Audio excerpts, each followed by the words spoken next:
All right, man. We are live. We're back. Look at this. I think it's the first video of 2022 on the official GYGB YouTube page. We're back. Yeah, we haven't gone anywhere. We're here, man. We're, between the gram and Facebook and all that, man, we're all here. Yeah. Nutty world of boxing, man. But it's crazy. We're in the heat of it, man. April is here. Tomorrow, April Fool's Day, beware. Yeah. But yeah, watch out. It's gonna be a lot of smacking going on tomorrow, jokes and stuff, Yep. In lieu of that. That's what I'm saying. Beware, man. Crazy. But yeah, we're gonna hop right into it, man, and we're just gonna make this kind of quick. I mean, really big news, man, and it's funny. Boxing has always had this story. Like being like tale like the theater of the unexpected, right? Because ultimate reality show. It is, man. And we're sitting here, the 135 division, a crazy division that we're wanting to see these guys all fight, and it looks like things are materializing. But man, I mean, I'm not gonna go into the whole roller coaster as a concern. Obviously Vasily Lomachenko in the Ukraine, our thoughts are with him. Obviously, I mean, that's just beyond boxing right now. But the sport, the sport must go on, and we're seeing the culmination of that as we just weren't. What was announced was not only are we getting the fight that makes the most sense, Devin Haney finally getting his shot at all the lightweight titles. Against George Kambosos, coming off his win over Teofimo. But the caveat to this, as you would say, man, is that it won't be on DAZN. It's not under Matchroom or Eddie Hearn. But as we joke all the time, right? Like tongue-in-cheek, how we say, like, Bob Arum, man, he's 90 years old. He somehow, some way manages to squeeze his way into certain situations now, mind you, this is a Lou DiBella co-promoted deal, but Devin Haney is going to fight George Kambosos for the undisputed lightweight title on a Sunday on ESPN. So it's all right. So this is where I'm a little confused at with the time zone. So partners, with being geographically challenged here, but so Australia, time zone wise, they're like 18 hours ahead of us, right? Some crazy number.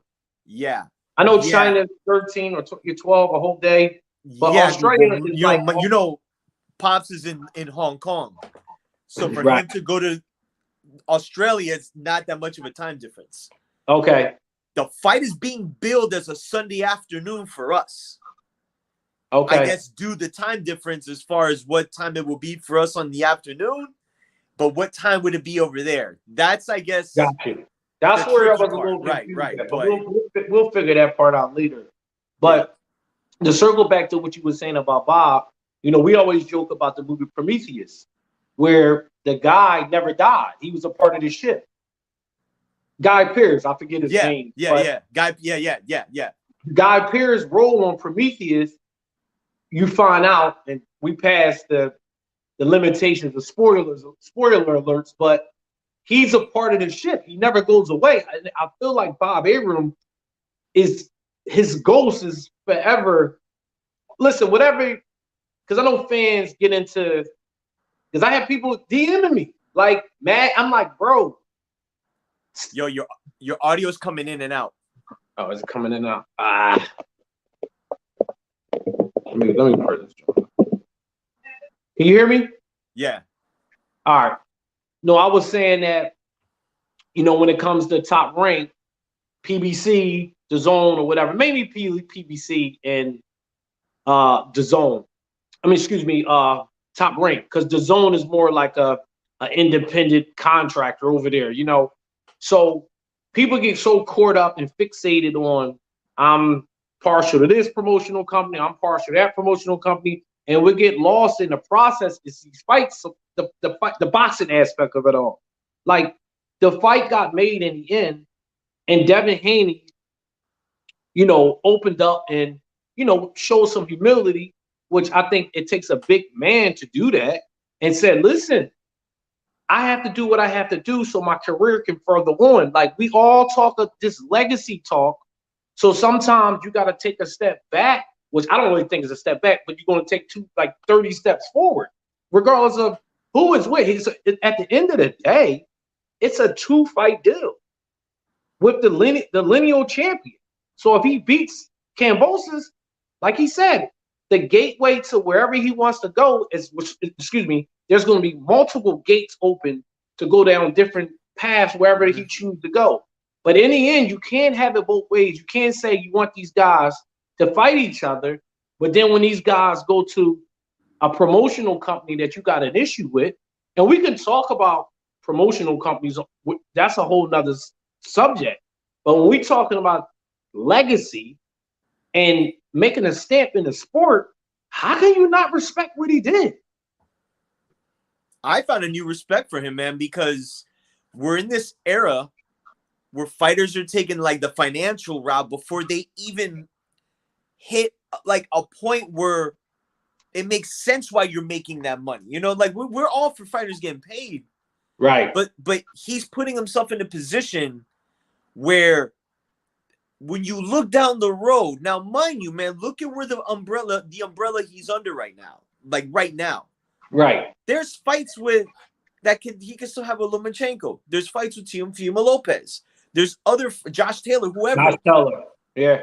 You know, so I Shakur think the bigger Stevenson. picture here. Shakur. Yeah. Right. Anywhere from 135 to 140 in the next 2 calendar years, those are big fights for Haney that propel his status, but also make him money too on a bigger platform. And you know what I'm saying? Listen. Canelo, who's at the top of the food chain, he even now granted, it's not at the level of Haney, but even he do 2-fight deals here and there. Like he's a hired gun. Yeah. Like I think this is about to be the new trajectory of a fighter is that, I mean, you kind of see it already. Like these guys gonna do like these NBA 1 and done or 2 year was a 2 year in an opt out or opt in contract.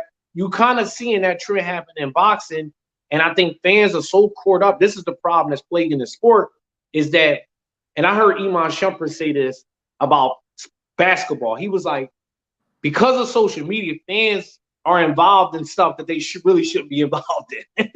He said a fan told him about a contract or something that he signed. He was like, how are you telling me how to earn my money? Like, you know what I mean? But in the end, we got the fight that y'all all wanted. We all wanted. It's great for the sport. If Haney wins or lose, whatever, you know, there's still options out of this. And you know, we'll get into like what we think the fight gonna look like, you know, a little preview. But I just think that and it's a good transition to the next subject where there's other fighters with other promotional companies kind of stuck on the outside looking in because, like you said, Haney's in a really good situation because even when the 2-fight deals is up, he's building business relationships, you know, outside of his little realm. And let me just say this real quick, Roberto, and I'll pass you the mic about DAZN. The one thing I always said about DAZN, it's not a knock to them. I just don't think they got the reach like a Top Rank has over here in America. Because if you really look at it, they really haven't promoted an American fighter like that to like a next level type of situation. Canelo came to them as a start, but you know, you can go ahead, you know, jump in on that. And even to that point, they had to create a whole pay-per-view model just to have him sign on again. And people aren't happy about that. Well, they're not happy because the subscribers are paying $20 a month. And they got to pay $60 for this fight, you know. So right, that's false advertisement. That was the whole point of DAZN, so you didn't have to pay for the pay-per-view. That's what they module. Yeah, that was man. The module was built on that. Yeah, I mean, but we'll get into that. Bivol, but to the point of DAZN, it's like Eddie Hearn. He almost admittedly said, like, I can't combat this. Like he don't want to say Haney got the better deal.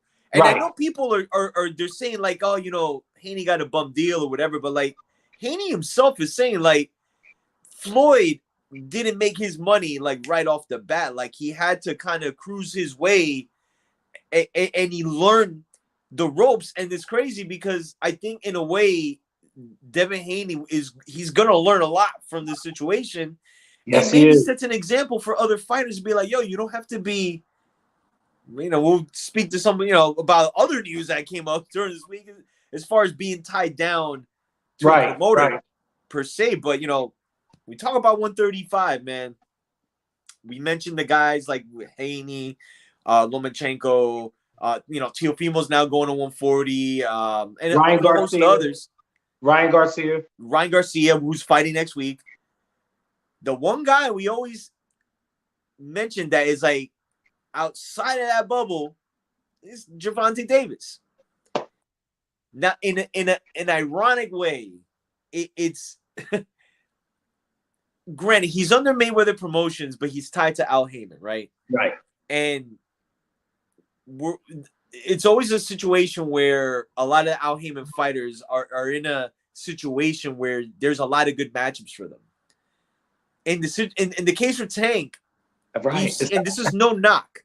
Right. We've seen how they positioned him to not fight the guys at 135, but to make the fights that he's in more prolific than maybe they should be. But at this point, man, even from what I've seen with a lot of the Gervonta Davis fans, they're calling for like him to fight at least one of these guys. But as news was surfacing, and listen, man, we're going to take it with a grain of salt. Reason being, we understand the promotion of boxing. There's a pay-per-view coming up. We get it. Absolutely. But, yeah, we're hearing talks about, a tweet was put out with Tank saying, they're forcing me to fight Rolly because this is my last fight on my contract. Then Floyd rebuttals saying, things don't last forever. I'll always love Tank. But you start to think, like, is there validity there? Or is that like, hey, were we just trying to promote a fight? But to what we're talking about right now, when we look at what's going on over here and the division's kind of getting situated, you're kind of wondering, how does Tank get involved after May? And we haven't even talked about that fight, but it's crazy because it's the Buzz situation in reverse. Right? Is the Buzz situation? It's crazy, right? Haney, Bud didn't have anybody to fight because Bob didn't have any. Remember, Eddie Hearn said, "I don't have no welterweights for you." Right. Go with you. Eddie Hearn said, "Go with PBC." Talking to Bud when he was in the transition period. Bob Arum obviously didn't have any welterweights for him. And we all know how messy these cross promotions can be. So, those guys was like, look, we'll fight Terrence if he comes over to PBC. So he got one under his belt. It remains to be seen what he's going to do next. But where Devin Haney's situation was, he was with the Zone. He had nobody to really fight there. Like you said, Eddie Hearn was honest. Like, man, if they giving you that deal, then you need to go sign with them, basically. Talking about top rank. Gervonta's in a situation, he's the oldest out of all, because people always say peers, but he's older than all these guys, age-wise. They're all getting, listen, because people will say, well, Gervonta, and look, maybe so, he probably will beat all these guys, but he still eventually he has to fight them. And what's happening is he's doing in-house promotions, even though, like you said, he's with Floyd, but he's managed by Al Haymon, and he fights on networks that PBC is tied with. So like you said, it's like one universe that he's living inside of. Even if he leaves Floyd, he's still going to be technically a part of that universe. So where it gets tricky at, like, let's just say hypothetically speaking, he's like, you know what, I just want to be a free agent, I'm leaving. So now you got to deal with Bob Arum again. Now we're back to this. We're back to the Crawford situation, but in reverse. So now you got Gervonta, who won the fight. Because listen, even though he's older, they're his contemporaries, they're his somewhat of his peers. There's no way you're going to tell me that he's not bothered by Devin Haney. I don't want to hear it. In all due respect to Rolly Romero, He's fighting Rolly Romero, and Gervonta is fighting for lineage of the 135 division that he's currently in. Tell me that don't bother him. And you know how you know that?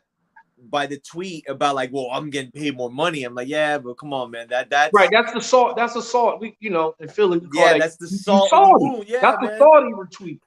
And listen, I got the utmost respect for Gervonta. I like the way he fought off the back foot. Like, he showed me some little wrinkles I didn't know he had in his fight game. And I want to see him in a mix because I think that you'll get to see him. All these guys will elevate their fight game to the next level if they all fight each other. But I'm just worried about him being in a Buzz situation. And remember when he fought, what's my man name? Bud, when he had the bad fight that night. Mean Machine. When he fought the Mean Machine, Bud had one of the worst fights of his life, but it was an interview before that fight that nobody ever talks about when they were asking him about Earl Spence. And he said, man, I can't make – you remember that? Mm-hmm. And I text you. I was like, yo, something seemed off with him tonight. Like, he was emotionally bothered by not getting these big fights. You can't tell me the same thing ain't happened. Not saying that he going to have a bad night with Rolly, but you do wonder, like, do that stuff plays – because they still human beings at the end of the night, That there's a part of him that, to your point, he can't be looking at his situation and gloating about the money when the fights he should be in are happening. Let me say this: Shakur is fighting somebody that Tank should have fought 2 years ago. Right? How about that? Remember they were talking about him fighting Oscar Wilde. I remember that at 126. Yeah, they should have fought. And we know it takes two to tangle, but at the end of the day, right. Shakur's fighting them. Like, it's listen. And you made a good point about these dudes fighting their contemporaries. Because listen, I mean, I salute Oscar Valdez fighting Shakur when there were a lot of people say, he don't, he's. Yeah. I mean, we had our opinions, but they're fighting. Right. Haney and Kambosos. Whatever you say about Haney's deal. I'm gonna tell you all this, man. Like, this is gonna end up better for Haney. Yes, than I think the last few years you've seen him on the zone. Like, he's gonna be on terrestrial TV. You know what I'm saying? You're gonna be watching. Big deal, man. So let me even magnify your point even more. You're gonna be watching. Let me tell you how this is gonna go. If he was fighting on the zone, you wouldn't even know that he's fighting or what time of the day he's fighting. Now, when you're watching the playoffs, because the finals should be kind of around that time, right? Yep. So ABC owns ESPN, for those who out there don't know. So when you're watching the NBA finals, Devin Haney versus George Kambosos. Hey, man. That's the type of publicity that he's going to get. And listen, him and his dad, and I know Bill catches a lot of flack, but just like what Angel Garcia and these guys, they're not dummies. They're like, there's plans in place for this stuff, and they had to swallow some stuff and say, look, we're gonna do this deal. Like you said, in the end, it's going to work out for him because you and I think we think that Haney got the skills to beat Kambosos. I mean, he's going to have to fight a perfect fight. I'm not, right. Let me rephrase that. A smart fight. Right. Not sitting in the pocket admiring his work, because that's where he gets caught up at. But if he fights a traditional boxing style, I think he can outbox Kambosos. No, not to him. Him or Lomachenko. I was picking whoever was going to fight him. I was picking. Yeah, that's why I was shocked Kambosos took this fight right off the rip. Respect to him too for taking the fight. Yeah, I mean, but that's the point, man. I mean, like, we need to see more of this. Like. It's sad that we celebrating something that should be normal, basically. Yeah. It's like insane. Like, you hit it right on the head. I mean, to us, we're used to this. This is just a formality. But the fact that Teller for Bernard Hopkins twice. Like, I was like, I was watching an old something. You go down that rabbit hole on YouTube, and somehow I like tripped up on the Teller and Hopkins fight, and Jermaine Teller was young. And they fed him Bernard. Like, and this is Bernard beating, Tito, right? Knocking out Oscar. Had trouble with Jermaine Taylor, though. Right. But the mere fact that they even put that wouldn't happen today. Like, I don't know, man. Find a way for it not to happen, right? So Earl Spence and Ugas was warming up today. Like, I don't know what you get out of these media warm-ups, but other than hitting bags. You know, I saw people breaking stuff down. Like, they just hitting it, doing a 1-2 on a bag. Like, you're not really getting that out of that. Nah, man. I think a lot of us is just. I mean, we've been talking about it for a while. It's just this is the second time again where this is the story of Errol Spence. Like, how's he gonna look? How's he gonna look? Yeah. Prior to this, I liked the Ugas fight, and I picked Spence to win before the eye injury, the accident. I'm still picking him to win, but a lot. Listen, man. Like, we're at this juncture, we're looking at this like a dress rehearsal for. Right. So it's just, I'm wanting to see the best Errol Spence we've seen, a better Spence than we saw against Danny, but he's up against a tougher. He's a more craftier guy, and a guy that busier fighter, a guy that can punish you off. And look, Spence gets hit. He gets hit. You know, he's vulnerable, but the thing about him, he's very physical, and like you say, he's looking to make a statement. I think in this fight, I think he's looking to make a statement. And Ugas is a lot more stationary. Right. Than the average fighter. You know, I think people remember they get caught up with this law. Like, I don't know where that come from. Like, he doesn't really, he's there. That's why, and I even saw Danny say earlier, or Louis shared that video, and Danny said he wouldn't be shocked if Earl actually dropped Ugas. Yeah. He said it'll be a close fight, but he think that'll be the difference in the fight. I think it's the body attack. Because he's a little chitty, Ugas. Yeah. I think it's got to be the body attack. I mean, and that's really what he does. Spence's bread and butter's been. He doesn't have like one punch thudding power. Yeah, it's accumulation. Physical. Yeah, he's like a smaller haggler in a sense where it's physically taxing when you fight him because he has a knack to find to just know how to find you and put his hands on you. Right. And this is another thing, because I was telling this to somebody. They like, well, he don't hurt somebody. I said, whoa.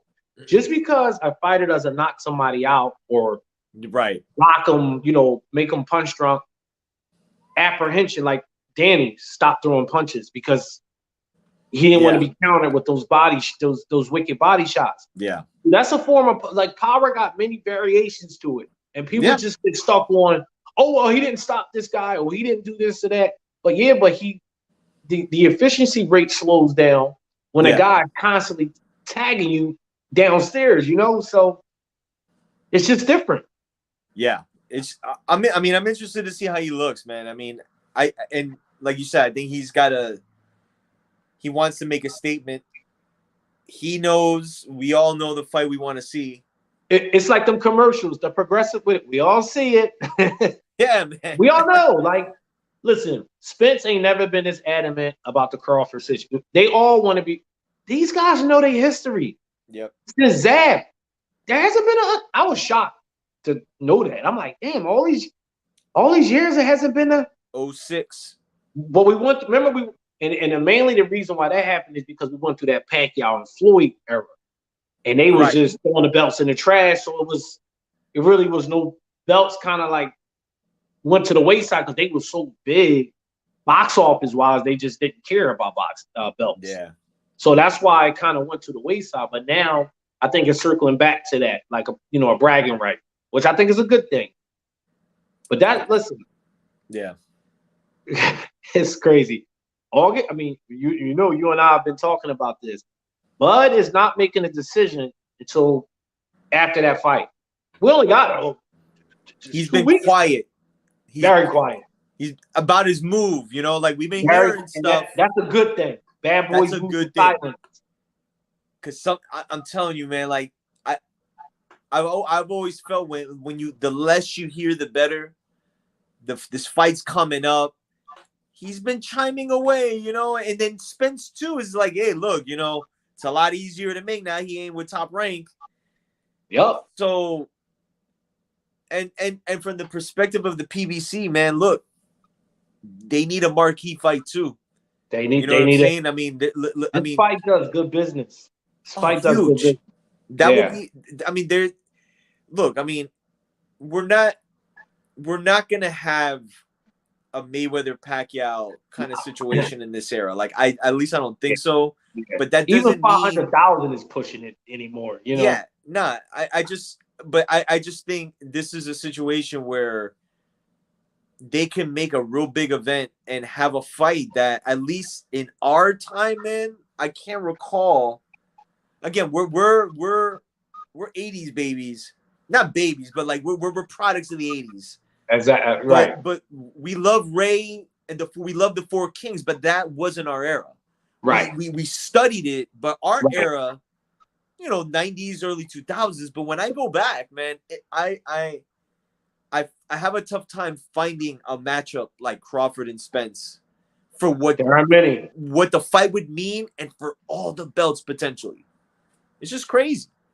Right, because even like with like Shane, they all fought each other at weird times. It was never like when every fighter was in their apex. It was just because Floyd was at a smaller weight class when those guys was up. Like when Shane and Oscar and them guys and Trinidad, Floyd was in a smaller weight class. Yeah, and like you said, there's never been two fighters that's equally on par, because I think it's split down the middle of who people think would win the fight. Right. We got our, but most people are one way or the other.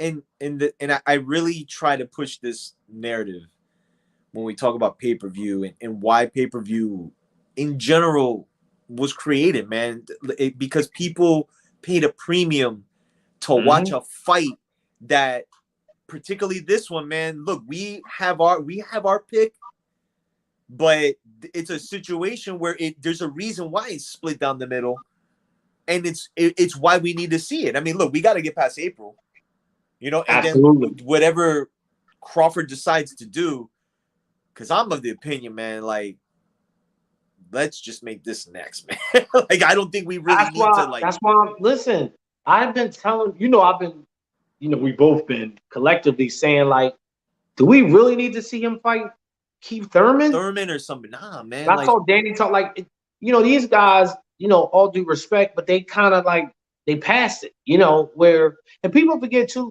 that Earl Spence technically came after those guys a little bit, like, because they was kind of already established as Earl Spence was kind of climbing the ladder.